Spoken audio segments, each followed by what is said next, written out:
हाजी साहब ने मुझको फोन किया, हजरत मैं कुछ पैसा रखा हूँ, कोई गांव का गरीब आदमी मिल जाता तो उसे दे दिया जाता। आप तो जानते हैं गांव में अमीर कौन है गरीब कौन है। मैंने कहा ऐसा कीजिए हाजी साहब, फजर की नमाज पढ़ने जाइएगा तो इमाम साहब को पैसा देकर चले आइएगा।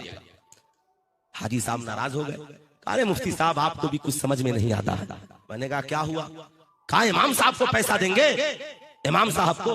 तो मैंने कहा पूरे गांव में सबसे गरीब इमाम साहब ही है। इमाम साहब गरीब है? मैंने कहा हाँ।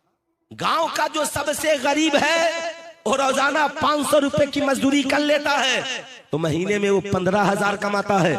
और जो हम लोगों के इमाम साहब हैं, इंजीनियर साहब के इमाम, डॉक्टर साहब के इमाम, प्रोफेसर साहब के इमाम, मास्टर साहब के इमाम, बड़े बड़े बिजनेसमैन के इमाम, बड़े बड़े होटल के मालिकों के इमाम, वो इमाम साहब की तनख्वाह 7,000 है।